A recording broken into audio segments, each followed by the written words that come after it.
অবশেষে খোলা হলো পুরীর জগন্নাথ মন্দিরের রত্ন ভাণ্ডার। ৪৬ বছর পর খোলা হলো পুরীর জগন্নাথ মন্দিরের রত্ন ভাণ্ডার। ১৯৭৮ সালে শেষবার খোলা হয়েছিল পুরীর মন্দিরের এই রত্ন ভাণ্ডার।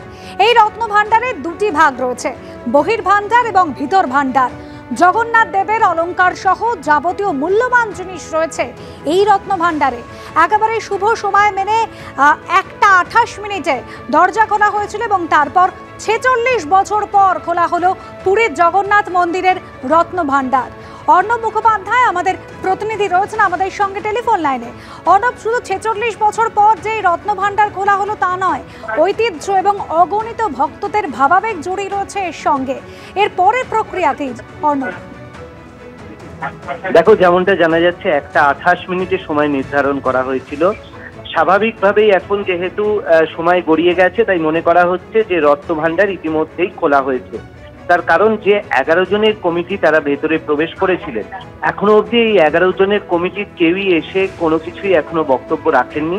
মূলত রত্ন ভাণ্ডারের দরজা কিভাবে খোলা হলো, তার ভেতরে কি আছে, এইগুলো বলার দায়িত্ব রয়েছে বিশ্বনাথ রথ, যিনি হচ্ছেন অবসরপ্রাপ্ত বিচারপতি, অথবা মন্দিরের মুখ্য প্রশাসক, তারা এসে বলবেন।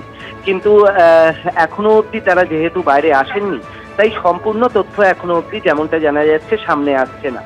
এবং এই যে গর্ভগৃহের পাশেই একদম যেমনটা জানা যাচ্ছে যে এই রত্ন ভাণ্ডার রয়েছে, তার দুটো ভাগ রয়েছে, বহির্ভাগ এবং ভিতর ভাণ্ডার, এবং আরেকটা হচ্ছে বাহির ভাণ্ডার। তো এই ভিতর ভাণ্ডার খোলাটাই হচ্ছে মূল বিষয় এবং সেটাকে নিয়েই মূলত আলোচনা চলছে। যেমনটা জানা যাচ্ছে তার ভিতরে বেশ কিছু সিন্দুক গচ্ছিত রয়েছে, যে সিন্দুকগুলো এখন কি অবস্থায় রয়েছে সেটা দেখার। এর জন্য প্রয়োজনীয় আলোর ব্যবস্থা করা হয়েছে, এর জন্য প্রয়োজনীয় সিসিটিভির ব্যবস্থা করা হয়েছে, সমস্ত কিছুই ব্যবস্থা করা হয়েছে এবং এর জন্য স্বর্ণকারের ব্যবস্থা রয়েছে।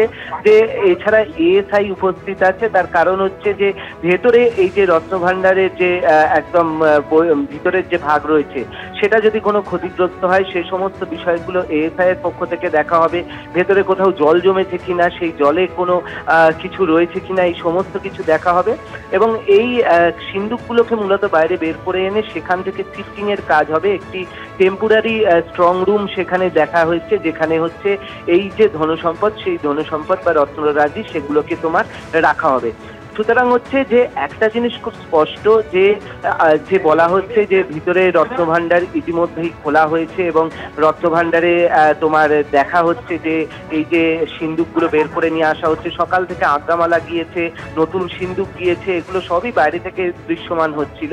কিন্তু রত্ন ভাণ্ডারের দরজা কি অবস্থায় খোলা হয় বা ভেতরে কি অবস্থা রয়েছে, এটা যতক্ষণ না ১১ জনের সদস্যের কমিটি ভিতর থেকে তারা বাইরে আসছেন ততক্ষণ কোনোভাবেই স্পষ্ট হচ্ছে না। আর কিছুক্ষণের অপেক্ষা, হয়তো তারা এসে তারা হয়তো ব্রিফ করবেন যে কি হয়েছে, কি রয়েছে, কি পাওয়া গিয়েছে, কিভাবে দরজা খোলা হয়েছিল। কারণ বলা হয়েছিল যে একটি চাবি তো পাওয়া গিয়েছে, কিন্তু সেই চাবির কি কন্ডিশন রয়েছে, সেই চাবিটি আদৌ খোলা যায় কিনা, না হলে দরজা ভাঙার কথা বলা হয়েছিল। তো কিভাবে এই রত্ন ভাণ্ডারের ১টা ২৮ যে সময় নির্ধারণ হয়েছিল, আজ্ঞামালা এসেছিল, সুতরাং এটা বলাই যায় যে ১টা ২৮ দরজা খোলার কথা। এবং যেহেতু এত সময় গড়িয়েছে, তার জন্যই এটা ধারণা করা হচ্ছে যে ইতিমধ্যেই তোমার দরজা খুলে দেওয়া হয়েছে। কিন্তু তারা ভিতর থেকে এসে পুরোটা যতক্ষণ না বলছেন যে কি পরিস্থিতি রয়েছে, তার ভিতরে কি আছে, ততক্ষণ পুরো বিষয়টি কিন্তু এখনো স্পষ্ট হচ্ছে না। সবাই কৌতূহল নিয়ে দাঁড়িয়ে রয়েছেন যে এই যে এত বছর বাদে রত্ন ভাণ্ডার খোলা হচ্ছে, তা থেকে কি দুর্মূল্য বস্তু পাওয়া গেল, তা ঠিক কি পরিস্থিতিতে রয়েছে সেটা জানার জন্য সবাই আগ্রহী রয়েছে।